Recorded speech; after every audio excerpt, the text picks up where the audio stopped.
안녕하세요. 이프렌즈 17강으로 활동하고 있는 인플루언서 17강입니다. 오늘 여러분들에게 들려드릴 책은 장건강전도사 젠센 박사의 하재 건강서입니다. 더러운 장이 병을 만든다. 버나드 젠센 박사님이 쓴 책이고요. 이 책은 36년 동안 연구해서 쓴 책입니다. 이 책을 읽다 보면은 설마 의사들이 그러겠어 이런 생각도 하게 만들어요. 근데 우리가 공부하지 않고서는 알 수 없는 거죠. 그러면 우리가 장의 길이, 대장의 길이는 모두 몇 미터일까요? 대장의 길이는 9미터입니다. 이 9미터가 되는 대장이 우리 몸속에 들어가 있는 거죠. 오늘은 의사들이 눈으로 보면서도 깨닫지 못한 것 때문에 무엇이 있는가 이것을 한번 알아보도록 하겠습니다. 심장에서 생긴 문제 때문에 왼쪽 팔에 통증을 느끼는 경우도 있다고 해요. 근데 왼쪽 팔이 아픈데 왜 심장에 이상이 있지? 이 관련 통증들이 많이 있어요. 이 장은 5대 배설기관의 왕입니다. 수학의 중심이죠. 가장 큰 규모를 자랑하고 있습니다. 인체 내 조직보다 큰 공간을 차지하죠. 이 소화관이 입에서부터 시작해서 항문까지 이어져 있잖아요. 우리는 신경공 간사라고 해가지고 섬유질이 많은 음식을 먹어야 되는데 섬유질이 없는 음식을 많이 먹게 돼요. 그래서 섬유질 함량이 많은 음식을 섭취하는 것으로 식습관을 개선을 해줘야 되고 완화제 효과가 있는 쌀, 보리, 벼, 질경이 씨로 만든 보충제를 복용을 해야 합니다. 그리고 식이요법만 해서는 되는 것이 아니라 운동량도 늘려야겠죠. 그러면 2주 후부터는 규칙적으로 변을 볼 수 있죠. 엉덩이와 다리 아픈 통증 문제도 사라집니다. 그러면 의사들이 왜 눈으로 보면서도 깨닫지 못하는 것들이라고 주제를 정했을까요? 76세 때 이 저자는 왼쪽 엉덩이와 다리에 문제가 있었다고 합니다. 그래서 척추 지압사를 찾아가서 지압을 받았겠죠. 근데 그 기술력과 치료법은 뛰어난데 일시적인 통증 완화 효과밖에 볼 수 없었다고 해요. 그리고 이 문제가 척추가 이상이 있는 것이 아니라 이것은 단순한 문제가 아니다. 척추를 교정해서 되는 문제가 아니라고 생각을 했죠. 그리고 나서 결국 자기 힘으로 직접 문제를 해결을 해야겠다고 마음을 먹었어요. 그리고 소화관을 고치기 시작하니까 그 아픈 것이 없어진 거죠. 오늘은 그 존스 부인 이야기가 나오거든요. 존스 부인 이야기가 나오는데 불량소녀님, 핑크공주님 안녕하세요. 네, 핑크공주님 제가 낭독을 해야 돼서 음소거 했습니다. 잠깐. 핑크공주 아주 예쁘죠? 의사들이 눈으로 보면서도 왜 깨닫지 못하는 것일까요? 이 존스 부인이 왼쪽 어깨가 결리고 통증이 있다고 하소연을 했습니다. 몇 년간 잊을만 하면 한 번씩 찾아오는 증상이죠. 우리도 그러한 증상이 있죠. 1년에 2번 정도 그런 일을 겪는데 치료도 받고 진통제도 먹는데 증상이 좀 가라앉고 6에서 8개월 정도는 괜찮은데 또 다시 그 병이 나온다는 거죠. 그래서 왼쪽 어깨를 혹사하거나 다친 적도 없고 왼쪽 어깨에 그런 증상이 왜 되풀이 되냐고 질문을 했죠. 그럴 때마다 이제 병원에서 가서 코르티손 주사를 맞고 어깨를 치료받고 했어요. 치료가 급성 증상들은 완화시켜 주지만 이게 되풀이 되잖아요. 우리가 이제 부모님들을 보면은 처음에는 괜찮은데 자주 병원에 가게 되잖아요. 일시적인 증상으로 좋아지니까.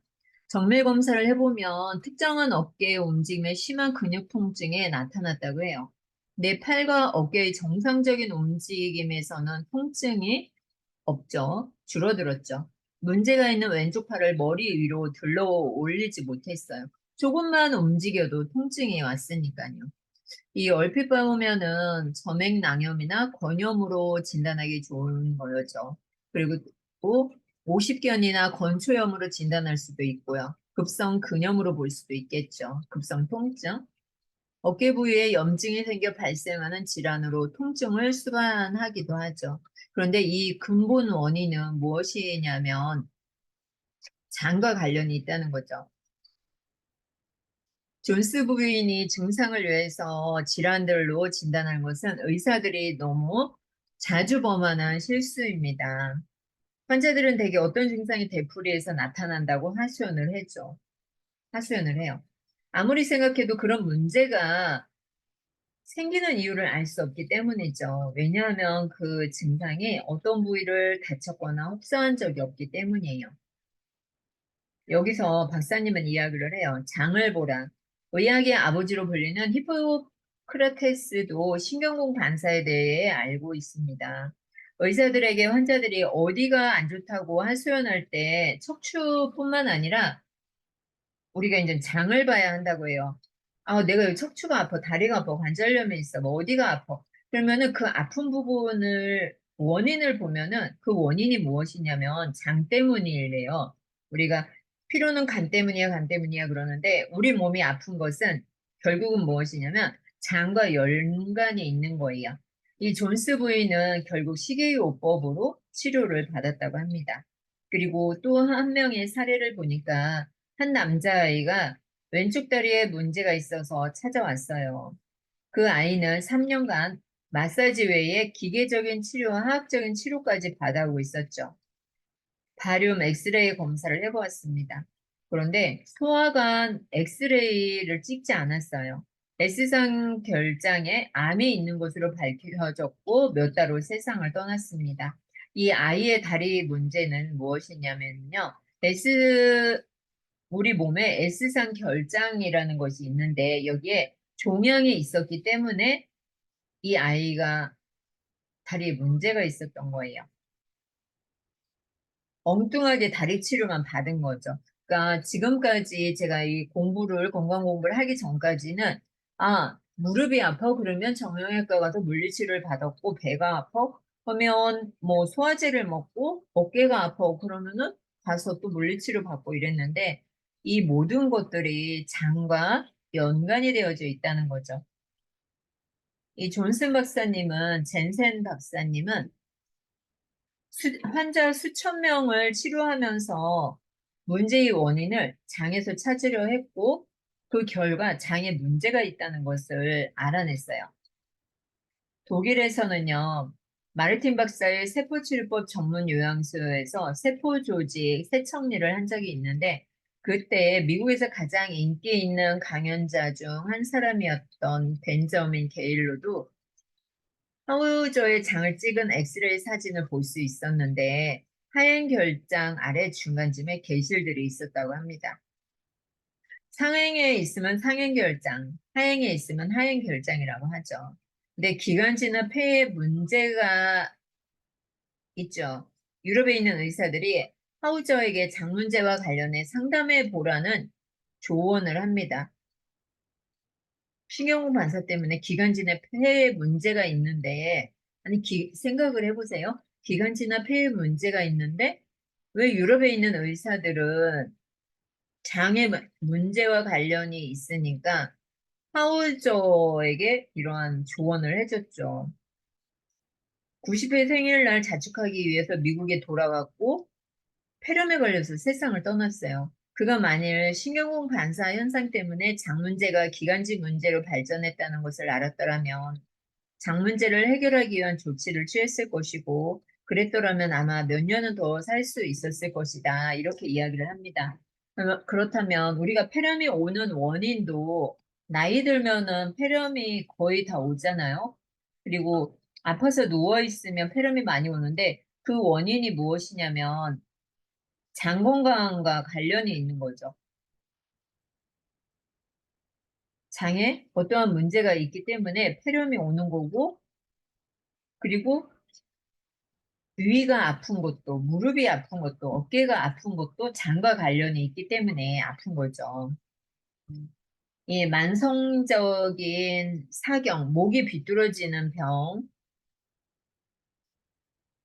사경에 목이 비뚤어지는 병이라고 해요. 급속도로 악화되어 고통받는 중년 여성을 검사한 적이 있는데, 이 목 근육이 위축돼서 목이 비뚤어지게 된다고 하잖아요. 사경에 걸리면. 근데 검사가 끝난 뒤에 척추 지압으로 목을 교정할 거라고 했더니 이 뜻밖에도 그녀가 목 교정 치료를 거부한 거예요. 지금까지 몇 차례 목 교정을 치료받았는데 오히려 상태만 더 악화됐다고 해요. 저도 목 디스크가 있어서 비싼 돈을 주면서 뭐 추나요법 이런 것을 많이 사용을 했었거든요. 네, 척추 지압사로서 이 본분을 다하고 싶었는데 또 신경공 반사에 대해서 알고 있었잖아요. 그녀에게 장에 문제가 있었냐고 묻자 몇 년째 장 문제로 고생하고 있다고 말을 했어요. 그러면 이 최근에 목 증세가 악화되면서 장이 더욱 나빠졌다고 합니다. 그러면 우리의 장은 이 목하고도 연관이 되어져 있는 거예요. 목 교정 치료를 하는 대신에 즉시 관장을 해보자고 했죠. 그녀가 1시간 동안 3차례 관장을 받았는데 목의 통증이 완전히 사라졌다고 해요. 여러분이 만약에 목에 통증이 있다, 어깨가 통증이 있다 하시면은 관장을 한번 해보시기 바랍니다. 관장하기 힘들겠지만 한번 여러분이 해서 내 몸이 아프지 않는 게 우선이잖아요. 아프지 않게 한번 해보셨으면 좋겠습니다. 널비채님 감사합니다. 환영합니다. 그리고 다른 사례를 보면은요, 세포조직 세척 프로그램으로 운영하는 보딘 박사와 그의 아내 조이스는 목소리가 나오지 한 여성을 치료하고 있었어요. 근데 그 여성에 또 관심을 가진 거죠. 그 여성은 말할 때 속삭이듯이 작게 말할 수밖에 없었는데 뚜렷한 이유도 없이 가끔 그런 증상이 나타나서 며칠째 몇 주씩 계속된다고 해요. 네, 그럴 만한 질병을 앓았다거나 사고를 당했다거나 정신적 충격을 받은 적도 없었다고 합니다. 그런데요, 놀라운 일이 발생을 합니다. 세포 조직 세척 프로그램을 시도한 지 3일 만에 자신의 목소리를 되찾게 되는 거죠. 거기에다가 목소리가 더욱 강하고 더욱 뚜렷해진 거예요. 뚜렷해졌죠. 그녀를 치료했던 의사들은 그녀의 발성기관에서는 전혀 문제를 찾을 수 없다고 했는데 아주 정확한 진단이었어요. 장은 멀리 떨어져 있지만 신경으로 연결되어져 있죠. 우리 몸이 어딘가 아프다 그러면 우리의 대장을 의심을 해봐야 됩니다. 장하고 연관이 있기 때문에 그런 거죠. 그녀의 목이나 성대에는 아무 치료도 하지 않았어요. 그리고 한 것이 무엇이냐면 유일하게 한 것이 장 세척을 한 거죠. 이것만 봐도 우리가 소화관의 기능 장애가 연관이 있다는 사실을 알 수가 있죠. 이 우리의 장은요, 간에게도 영향을 줍니다. 신장에도 영향을 줘요. 발은 어떠세요, 여러분?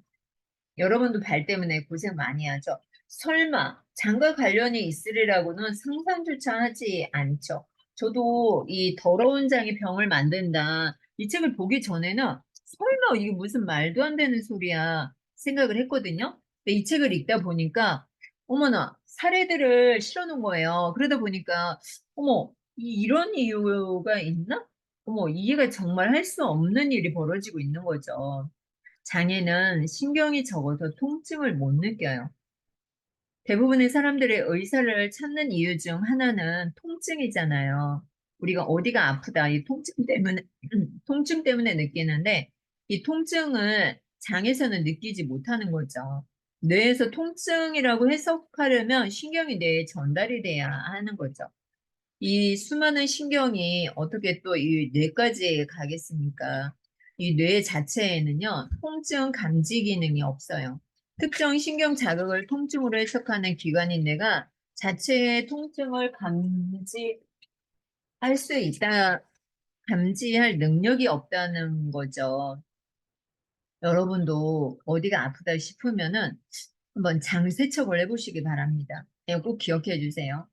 아, 내가 뭐 한 것도 없는데 왜 아파? 우리 노인들이 아픈 이유도 따지고 보면은 나이가 먹어서 장 속에 독이 많이 쌓인 거예요. 장독이 많이 쌓였기 때문에 이 노인들이 아픈 거죠.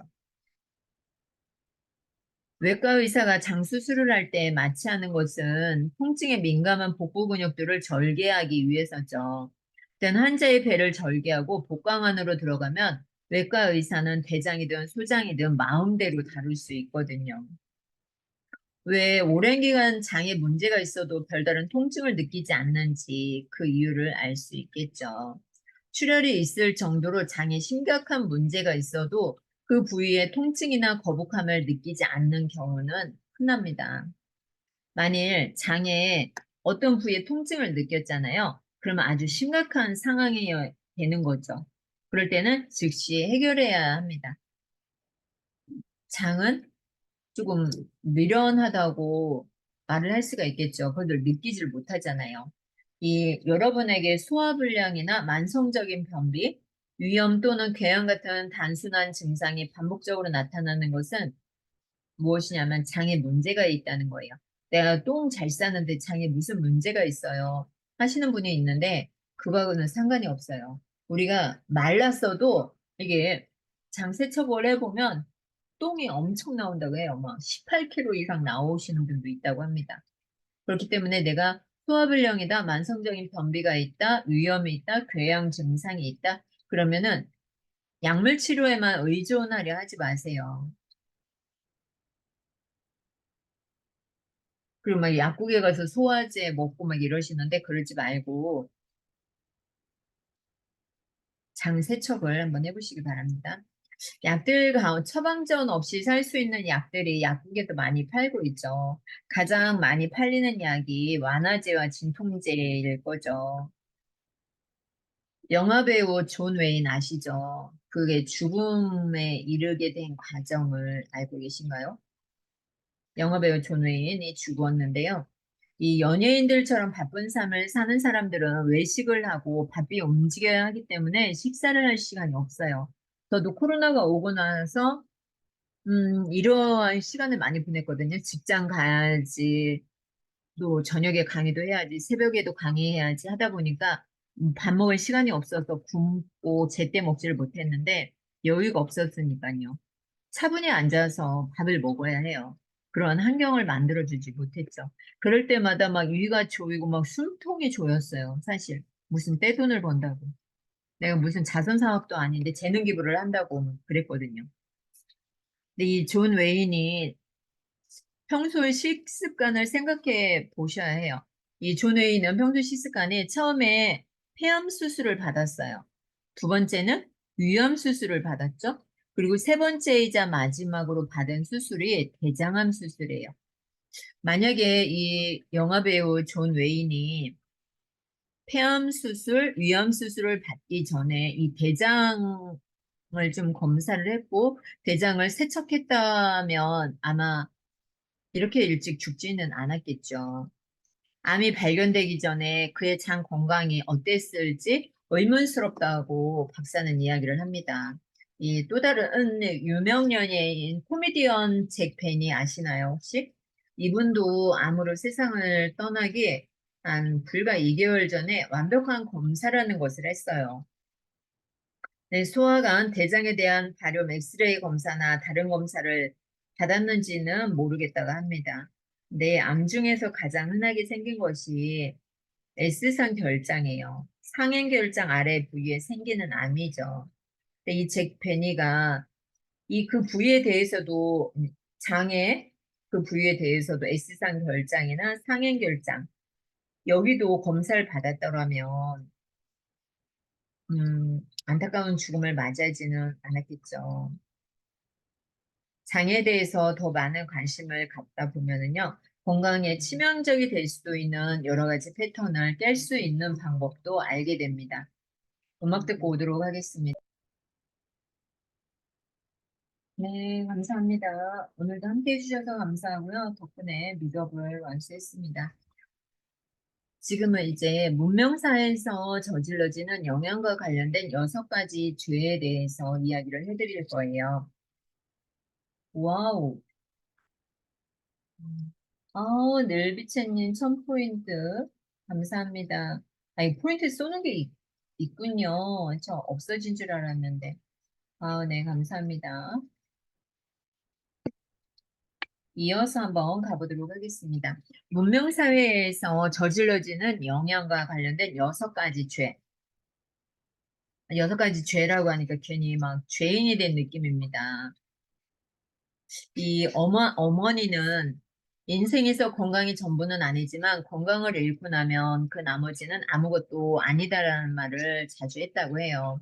건강 없는 자신의 목표를, 건강 없는 자신의 목표, 건강 없이는요, 자신의 목표를 이룰 수도 없고 행복한 삶을 살 수도 없습니다. 여러분은 어떻습니까? 영양과 관련된 6가지의 죄를 낱낱이 한번 구해보도록 하겠습니다. 무엇이 있을까요? 장 관리를 위한 영양학. 문명사에서 저질러지는 영양과 관련된 6가지 죄.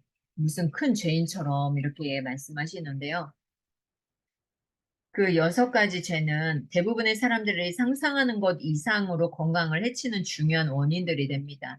직업이 무엇이고 하루 일과가 어떤 식으로 짜여 있든 사람들은 잘못된 6가지 습관을 통해 스스로 모든 장기와 인체 기능에 문제를 만들어내고 있어요. 잘못된 6가지 식습관이란 부적절한 섬유질 섭취, 지방 과다 섭취, 기타 해로운 지방이나 오일 섭취하는 거고요. 세 번째는 저온 살균됐거나 균질화된 유제품과 과다 섭취, 무기소금 과다 섭취, 설탕 과다 섭취, 밀 과다 섭취입니다. 그래서 부적절한 섬유질 섭취 먼저 알아보도록 하겠습니다. 6가지 대역죄를 저지르고 있는데요. 과도한 콜레스테롤 수치를 낮추기 위해서는 귀리결을 찾는 사람들이 있습니다. 곡물겨 같은 섬유질은 노폐물의 장 통과 시간을 줄여서 장내에 쌓이는 독성 물질을 줄여주는 역할을 해요. 그리고 섬유질은 콜레스테롤의 장 통과 시간을 줄여서 콜레스테롤이 장벽에 흡수될 가능성을 떨어뜨립니다. 이 겨 같은 거친 곡물 껍질은 섬유질처럼 장을 자극해서 장 속 내용물들을 더 빨리 밀어내는 역할을 해요. 전 이 부분을 보면서 그럼 겨를 쌀껍질을 벗기고 먹어야 되는 거 아니면 쌀겨 다 부서진 거 그것을 먹어야 된다는 건가? 왜 우리 뭐 50년대, 60년대 먹을 게 없어가지고 겨 껍질을 막 먹고 그랬잖아요. 이 겨 껍질을 먹으라고 하네요. 섬유질이라면 과일이나 채소, 전곡류처럼 미네랄이 풍부한 음식에도 얼마든지 들어있어요. 과일과 채소에 섬유질이 얼마든지 들어져 있죠. 그런데 20세기 초에 어떻게 됐냐면 흰 밀가루나 설탕처럼 인공적으로 정제된 제품, 식품이죠. 상업적인 목적으로 포장된 식품, 보존하기 쉽게 처리된 식품 등을 즐겨 먹는다고 해요, 미국인들이. 그렇기 때문에 이 장이 떨어지는 거죠. 영양도 떨어지는 거고. 그런데 그거에 반해서 아프리카 동부의 반투족 식단에는요, 평균 섬유질이 24.8g이에요. 아프리카 동부의 시골 지역이나 원시 부족사에서는 실제로 개실염이나 대장암 같은 질병은 전혀 발생하지 않는데요. 근데 미국이나 영국, 유럽 쪽에서는 이게 대장암 발병률이 높죠. 이 차이점은 무엇이냐면 섬유질 음식을 훨씬 더 섭취하는 영국인들과 아프리카 원주민들의 가장 큰 차이점 중 하나가 무엇이냐면 장 통과 시간이 훨씬 더 길고 장 관련 질병 발병률도 높다는 거죠. 이 미국 식품영양학회에 의하면 매일 35g의 섬유질 섭취를 권장을 하고 있어요. 이 매일 35g의 섭취를 해야 되는데 섬유질을 이것을 먹으려잖아요. 그러면 소쿠리 갖다 놓고 막 먹어야 되는데 이거 다 못 먹잖아요. 그 많은 것을 어떻게 먹어요? 그렇기 때문에 섬유질에 대한 건강식품 이런 것들이 판매가 되고 있는 거죠. 지방 과다 섭취와 기타 해로운 지방이나 오일 섭취. 좋은 지방과 오일은 효과적인 에너지 공급원이고 각 세포에 지용성 비타민을 공급해주죠. 특정 호르몬의 생산에 필요하고 몸과 뇌 속에 많은 세포들을 덮어서 보호해주는 수초를 구성하는 성분이기도 하죠. 이 평균적인 미국인들의 식단에는요, 50% 가까운 지방이 포함되어져 있는데 여기에는 대부분 포화지방, 상온에서 굳은 동물성 지방인 거예요. 이것은 무엇이냐면 심장질환, 기타 건강 문제의 주범으로 지목되는 지방들이에요. 우리가 튀긴 음식 안 좋다고 먹지 말라고 하잖아요. 이 가열한 지방과 오일이 콜레스테롤 수치를 높여줘요. 그리고 저온 살균된 버터나 구운 견과류, 견과류도 굽지 말고 생으로 먹으면 좋겠죠. 바싹 튀긴 음식, 기타 가열한 오일은 더 이상 먹지 말아야 한다. 베이컨이나 소시지, 햄버거, 기름에 튀긴 제품들처럼 지방이 많은 음식 역시 몸 안에 콜레스테롤 수치를 크게 높이죠. 치즈나 제과, 식빵류, 제빵류도 마찬가지예요. 저도 이런 걸 참 좋아하는데, 책을 보면서 건강 공부를 하다 보니까 안 먹으려고 제가 자제를 하는 거죠. 코코넛 오일과 야자 오일은 푸딩이나 스낵류 건강에 좋다는 소위 헬스바 안에 들어있는 포화지방의 대부분을 차지한다. 이런 오일들은 적당량 섭취하면 해롭지 않지만 고열에서 가열하면 몸에 해로워요. 그렇다면 우리가 몸에 가장 해로운 지방은요, 인공적으로 만들어지는 소위 트랜스 지방입니다. 높은 열에 가열하는 것은 안 먹어야 되겠죠. 근데 치킨을 너무 좋아하니까 안 먹을 수도 없고 난감한 거죠. 그리고 이러한 식품을 구입할 때는 사전에 꼭 라벨을 보세요. 트랜스 지방이 들어간 제품은 구입하지 말아야 합니다. 그리고 제조업체의 이익을 위해서 만들어지는 것이 있어요. 건강 문제에는 신경도 쓰지 않죠. 건강에 좋은 지방이 함유된 대표적인 식품으로는 아보카도, 견과류, 날것, 생선, 염소젓, 아마씨 같은 씨앗류 등을 꼽을 수 있습니다. 이것은 건강에 좋은 음식이에요. 이런 것은 자주 좀 먹어줘도 되겠죠. 저온 살균됐거나 균질화된 유제품을 과다 섭취하잖아요. 그러면은 우리 몸이 장이 안 좋아해요. 미국인들이 매일 먹는 음식 중에 우유와 밀이 차지하는 비중은 무려 54%예요. 근데 우리가 지금 보면은 우리나라도 거의 이렇게 먹고 있지 않나 싶습니다. 지금은 가슴까지 똥이 쌓여 있다는데 장이 너무 안 좋아요. 이거 장세척 하셔야 돼요. 가슴까지 똥이 쌓여 있잖아요, 외식고기님. 그러면 내 몸이 어디가 안 좋은 거예요. 아픈 거예요. 샤랄라라라님, 바다이님, 어서 오세요. 예, 얼른 장 세척을 해줘야 돼요. 그런데 장 세척이 힘드니까 땡땡 회사에서 나오는 장박사 이거 있거든요. 한약재로 되어져 있는데 이것을 먹으면 똥이 잘 나와요. 저도 변비가 조금 심해가지고 20대에는 창피하지만 그 치질 수술도 했거든요. 근데 장 땡땡이 장박사를 먹으니까 똥이 너무 잘 나와요. 어머, 내 뱃속에 이렇게 똥이 많았어? 장세척을 하지 않았는데도 불구하고 똥이 잘 나오고 똥이 잘 나오니까 이 책에서 말한 대로 제가 어깨가 굉장히 아팠거든요. 어깨도 가끔 아프고요. 또 제가 어떤 사람이 제가 20대 때 학원에서 만난 친구가 무릎을 옷자들이 안 달려면 옷자다리 많잖아요. 안 되려고 하면 이 무릎을 이렇게 스치듯이 걸으래요. 부딪히면서. 제가 무릎을 부딪히면서 걸었거든요.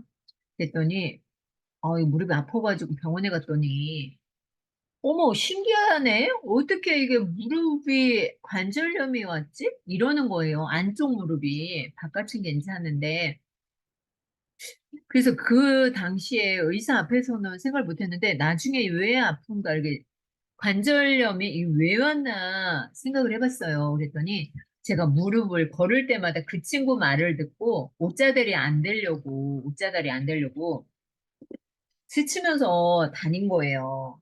바보같이. 지금은 이제 떨어뜨리고 다니죠. 그냥 우리 몸이 아프잖아요. 우리 부모님 많이 아파하잖아요. 그 원인이 무엇이냐면 똥이 차서 그래, 똥이 차서. 노인들이 아프지 젊은 사람들이 안 아파요. 60세, 50세, 70세 살았잖아요. 그러면은 그 몸 대장 속에 정말 세균들이 어마어마하게 많아요. 막 1조가 넘는 세균들이 다 있는데 그게 물론 유해한 세균도 있고 무해한 세균도 있습니다.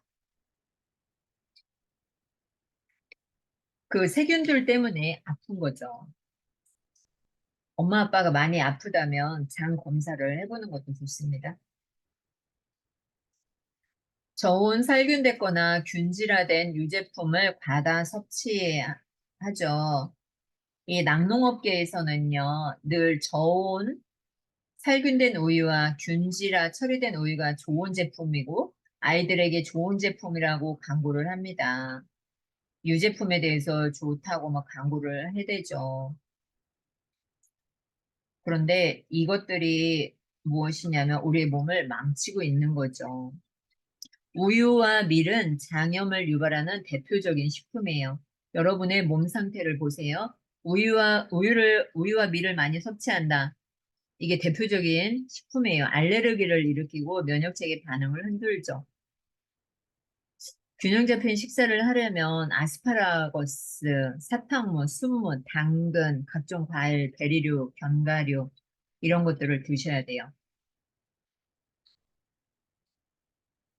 그리고 우유는요, 장염을 유발하는 데다가 요즘 유제품들은 예전에 비해 품질도 떨어져요. 목장주들이 자신들이 공급하는 우유의 품질보다는 양을 기준으로 돈을 받기 때문에 젖소들에게 영양학적으로 균형 잡힌 사료를 주지 않는다고 해요. 좀 미안하긴 한데. 흙과 사료에 가끔씩 화학약품을 살포해서 그것이 잔유물 형태로 우유 안에 들어가게 되고 그 때문에 유제품을 섭취한 많은 사람들이 알레르기 반응을 일으킨다고 해요. 민감한 아이들은 이게 안 맞잖아요. 우유가. 알고 봤더니 화학약품을 살포해서 알레르기가 일어나는 거네요. 그리고 저온살균 과정에서 유익한 효소들까지 다 죽어요. 저온살균 과정에서. 우유의 영양가도 떨어지는 거죠. 살균 우유 속에는 칼슘 흡수에 꼭 필요한 효소인 포스티아제가 들어있다고 해요. 그런데 이게 살균을 해버리니까 칼슘도 감소시키지만 이 포스피티아제라는 이 효소를 파괴시켜서 칼슘의 흡수를 방해해요. 저는 낙농 회사를 하는 것도 아니지만 책에 있는 거 그대로 알려드리는 거예요. 낙농장에 부과되는 청결 및 위생 기준 하에서는 사실 저온 살균이 거의 필요 없어요. 근데 이 낙농장들도 저온 살균을 내세워서 별 문제 없이 농장을 운영할 수 있다는 얘기거든요. 여기에서 중요시 되는 것은 건강이 아니라 돈이다. 믿어지지 않는 이야기를 우리가 믿고 있는 거죠. 그러면 낙농장에 보다 엄격한 청결 요건을 강요하면 돈이 더 들게 될 것이고, 그러면 우유값도 뛸 것이기 때문에 그러는 거죠. 연구에 따르면 균질화 처리를 거친 우유는 죽상 동맥 경화증을 일으키는 주요 요소 중에 하나래요. 그러니까 우유를 그냥 배고플 때 아니면은 한 끼 때우기 위해서 아니면은 뭐 아이들의 건강을 위해서 이렇게 먹잖아요.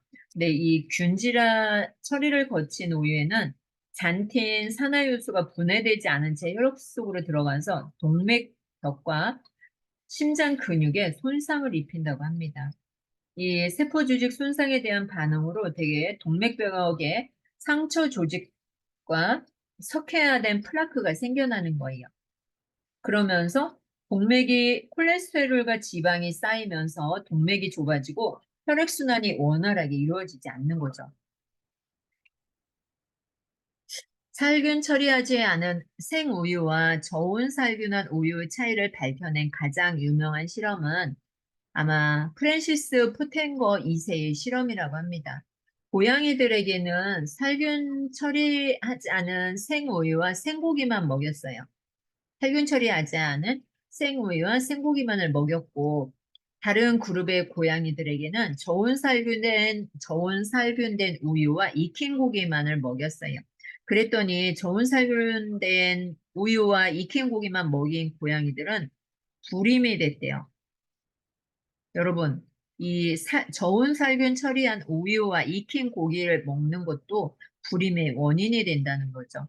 그리고 살균 처리하지 않은 생우유와 생고기만 먹인 고양이들은 건강하고 새끼도 잘 낳았대요. 어, 불임의 원인이 이 저온 살균 우유와 익힌 고기를 먹는 거. 그럼 날 것으로 먹어주면 좋겠죠. 아니면은 생우유를 먹는 거죠. 젖소의 우유 대신에 염소젖과 두유, 견과류, 우유를 마실 것을 권한다. 그리고 알레르기 전문가들은요, 천식 환자들에게 밀과 젖소젖을 먹지 말라고 해요. 알레르기 환자들 주변에 있으신 분들은 이야기를 해주세요. 가끔 이게 우리가 어디가 아프면은 왜 아픈지 그것을 알아야 되거든요. 그것을 먹어봐야 돼요. 먹어보고 내가 왜 아픈지를 알아야 돼. 내가 만약에 점심에 햄버거를 먹었어요. 햄버거를 먹었더니 왜 아프지? 를 봐야 되겠죠. 아픈 이유를 알아야 돼. 근데 그냥 나 체했나 봐. 너무 많이 먹어서 체했어. 이게 아니고 내가 먹은 음식을 봐야 되겠죠. 네, 식탁용 소금에 함유되어 있는 무기나트륨을 과다 섭취하면 동맥경화가 일어날 가능성이 높아지고 그 결과 혈압이 올라가서 뇌졸중이나 기타 합병증이 일어날 가능성이 높아요. 네, 이 식탁용 소금을 너무 많이 쓰지 말라는 조언을 하고 있죠. 심각한 심장혈관 문제가 있는데 이것도 소금 섭취를 엄격히 제한하는 식이요법을 쓴다. 근데 저의 멘토는 또 소금을 섭취를 하라고 하죠. 무기소금을 과다 섭취한다. 우리가 이제 식탁에 올라오는 소금은 염화나트륨이잖아요. 바닷물을 증발시켜서 만드는 거죠. 그런데 그것도 다 오염이 되어져 있어요. 오염. 그 전해질을 우리가 이제 보충을 하려고 소금을 먹고 있는데 그것은 각종 동물이나 식물에게서 얻은 음식, 과일에는 전해질이 풍부하게 살아 있어요. 과일을 통해서 먹으면 되고 저는 바이칼 소금을 먹거든요. 이 바이칼 소금은 오염되지 않았어요. 러시아의 바이칼 호수 몇 억 년 전에 된 소금이죠. 바닷물이 굳어서. 근데 지금은 이제 천일염이라고 해도 많이 오염이 되어져 있죠. 저희 시댁이 사실 천일염을 하고 있죠. 그래도 저는 이제 요리를 할 때, 양치질을 할 때 먹는 것은 바이칼 소금을 사용을 하고 있습니다.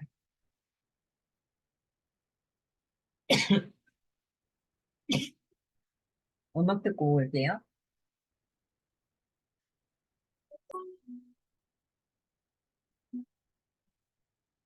네, 질문 있으면 지금도 배가 아파요. 제품 이름이 뭐라고요?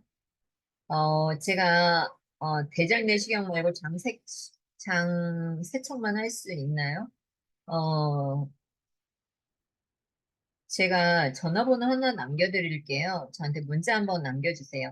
그리고 오늘 밤에 7시에, 8시에 17 1강, 2강, 3강에서 제 건강 멘토가 특강을 해요. 저하고 함께 콜라보를 하는데 이분은 18살 때 죽을 뻔했다가 살아나가지고 그때부터 자연 건강식으로 하거든요.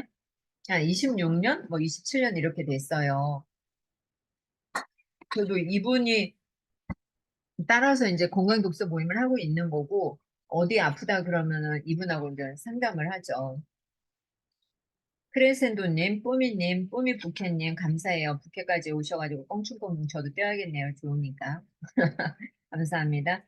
멜리사님, 샤랄라라라님, 네, 고맙습니다. 오늘 여러분들이 이렇게 오셨는데요. 저는, 아유, 사진을 찍어버렸네.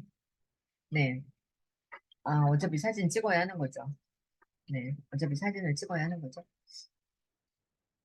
갑자기 소리가 나가지고 제가 깜짝 놀랐어요. 오늘 10시 1강은 1230번이고요. 10시 1강, 2강, 3강 방에 들어오셔가지고 들으시면 되겠습니다. 사진 온 김에 한번 찍어야겠네요. 아, 네, 열심히 뛰어다니네요. 아이고, 이뻐라. 네, 이렇게 뛰어줘야지 제가 놀맛도 나고, 네, 좋죠. 네, 감사합니다. 제 건강문화연구소 배경호 소장님 오늘 오셔가지고 특강을 해주실 거예요. 저하고 같이 콜라보로 특강을 합니다. 시간 되시면 들어오시고요. 배가 아프면은 여러분 몸이 아프잖아요. 아무것도 먹지 마세요. 먹으면 안 돼요. 굶어야 돼요. 내가 어디 상처가 났잖아요. 굶으세요. 동물들은 아프면 음식을 먹지 않습니다. 햇빛을 쬐이죠. 양지 바른 곳에 가서 축 처져가지고 햇빛을 쏘여요. 지금 내가 감기가 걸렸다. 몸에 열이 난다. 먹으면 안 돼요. 굶으셔야 돼요. 인체는 우리한테 휴식을 원하고 있거든요. 그럴 때는 아이가 열이 난다. 병원 가도 소용없어요. 그냥 벗겨놓으세요. 벗겨놓고 그 포카리 스웨트 있잖아요. 소금물 먹이시고 여러분도 몸이 아프다. 그러면 소금물 드세요. 건강하게 살기 위해서는 바이칼 소금을 먹어야 되겠지만 바이칼 소금이 없다. 그러면은 천일염 중국산 사지 말고 국산 천일염 사가지고 타서 드세요. 아플 때마다 통증이 있을 때마다 드세요. 물이 치료의 핵심이다. 이것이 아마 4월인가 5월 정도 할 텐데 아플 때마다 물만 먹어도 아프지 않거든요. 그리고 이어서 가보도록 할게요. 설탕 과다 섭취. 설탕을 너무 많이 먹죠. 정제 설탕은 순간적인 에너지를 제공하는 것 외에는 몸에 좋을 것이 하나도 없어요. 충치를 생기게 하고 몸에서 칼슘을 빼앗아가고 칼슘과 인 사이의 미세한 균형을 깨트립니다. 여러분 이거 몰랐죠? 알았어요? 몰랐잖아요. 설탕이 칼슘을 뺏어간다는 사실. 흰설탕을 과다 섭취할 경우에는 정제된 탄수화물을 다량 섭취할 때 생기는 저혈당증에 걸립니다. 설탕을 너무 많이 먹어도 저혈당증에 걸린다. 이 심한 감정 변화와 통제불능 상태의 인격 변화를 야기하고요. 퇴행성 질환의 원인이 되기도 합니다. 오, 놀랍죠? 알코올과 정제설탕 모두 중독성이 있어요. 건강에 좋은 정제 설탕 대체물로는 덜 정제된 대추야잠의 과일 설탕, 당밀, 천연 단풍 시럽, 열 처리를 하지 않은 생꿀, 열 처리 안 한 생꿀 이런 거 저희도 벌꿀 농사 했었는데 이런 걸 드시기 바랍니다. 그리고 평소 즐겨 먹는 많은 음식에 엄청난 양의 설탕이 들어있다는 것을 잊지 말도록 해요. 음식이 맛있다. 설탕이 안 들어갈 수가 없습니다, 여러분.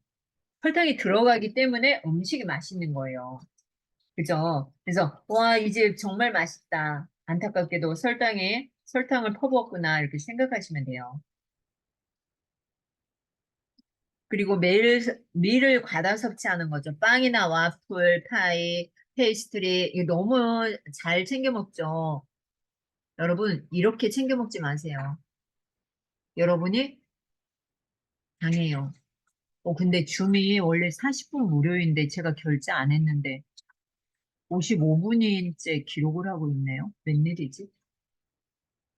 결제 안 했거든요.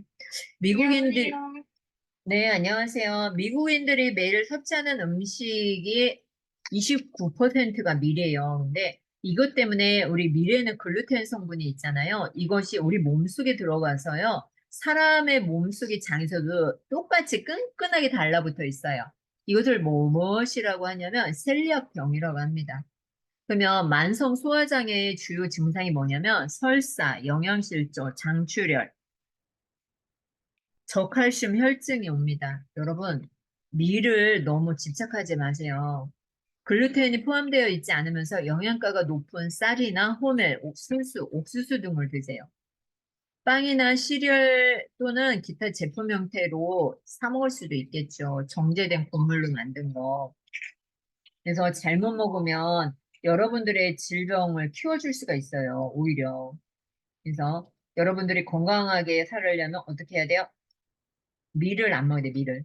밀이 사실 당기죠. 근데 안 먹고 살 수는 없기 때문에 최소한으로 먹어야 되고, 이 밀이 글루텐 성분에 있어서 장 속에 딱 달라붙어 있으니까 여러분 너무 힘든 거예요.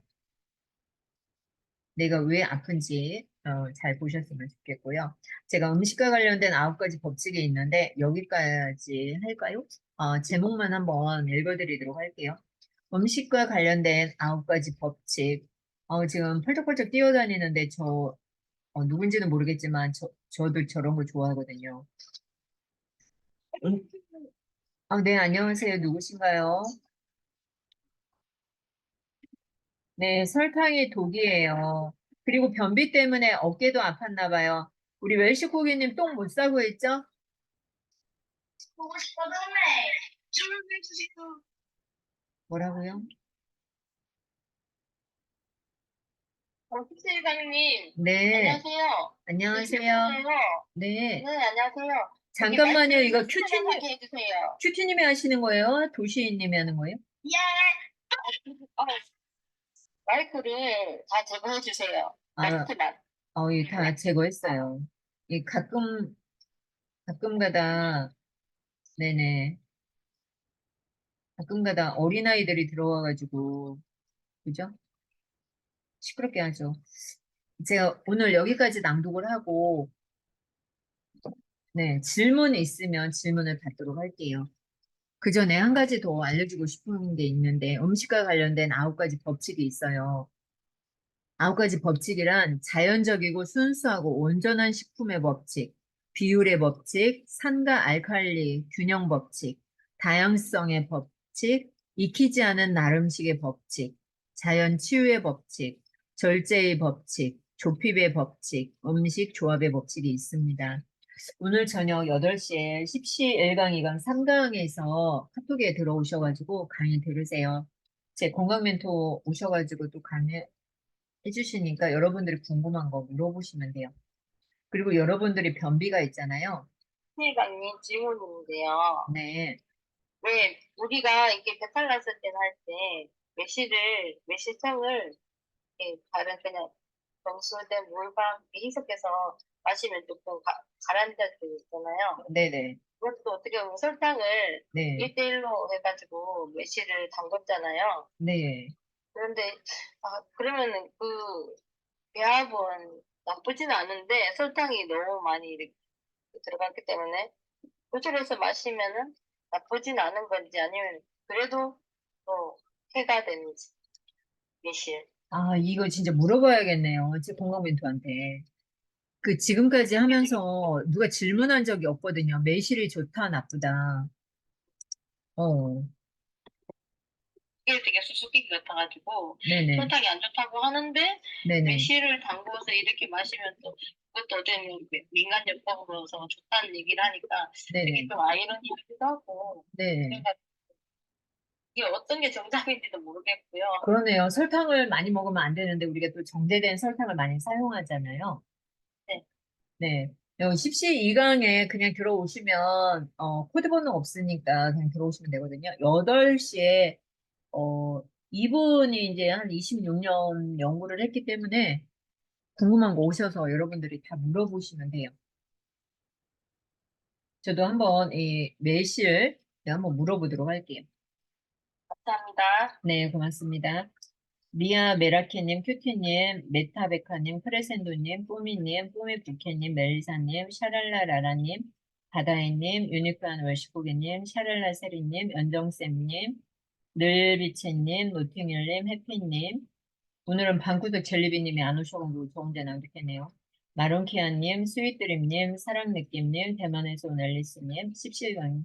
네, 감사합니다. 이렇게 오셔서 감사하고요. 오늘 여러분에게 도움이 되셨다면 하트 한번 날려줄까요? 하트 한번 보내주세요. 네. 저는 건강 독서를 월요일, 목요일 아침 6시에 진행을 하고 있어요.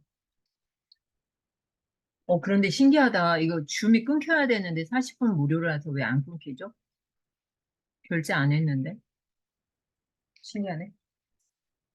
네, 감사합니다. 모두들 네? 네, 뭐라고요? 여기 걸렸을 수도 있고요. 아, 그래요? 음, 계속 기록되고 있어요. 진짜 신기하다. 원래 줌이 40분 무료잖아요. 네, 감사합니다. 이 건강 독서를 통해서 제가 건강을 찾아가고 있고요. 그리고 우리가 알지 못했던 거, 그냥 소홀히 했던 거, 방관했던 거, 이런 것들이, 와, 뭐 의사, 약사, 뭐 정부가 다 우리의 몸을 위해서 건강검진을 해주는구나, 이렇게 생각을 하는데, 사실 그것은 다 국세를 얻기 위한, 세금을 얻기 위한 거다, 뭐. 우리가 자본주의, EBS에서 보면 자본주의가 있잖아요. 저는 처음에 EBS에서 나온 자본주의 책을 보고 깜짝 놀랐어요. 설마 은행이 정부가 우리를 위해서 해주는 게 아니었어? 이런 걸 느꼈는데 이 건강 서적을 읽으면서도 그런 걸 느끼게 되는 거죠. 뭐야? 병원이? 의사가? 약사가? 정부가? 우리를 속이는 거야? 기만하는 거야? 이렇게 생각을 하게 된 거죠. 그러니까 지식을 알면 뭔가를 좀 알고 대처를 할 수 있으면 좋은데 알지 못하면 그게 병이잖아요. 오늘도 함께 해주셔서 고맙습니다. 감사합니다. 저녁 맛있게 드시고요. 행복한 시간 보내시기 바랍니다. 감사합니다. 고맙습니다. 안녕하세요. 수고 많으셨습니다. 네, 감사합니다.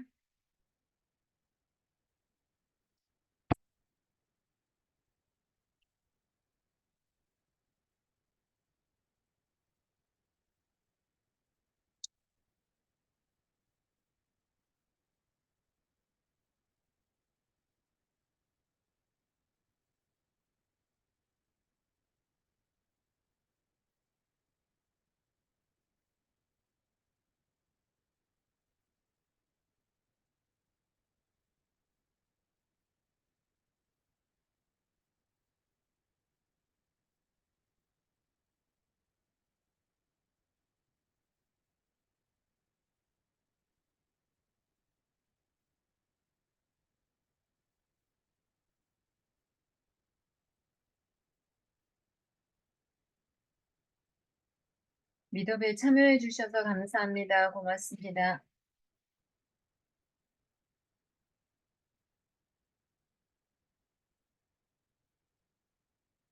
17강 미더에 안 끝났어?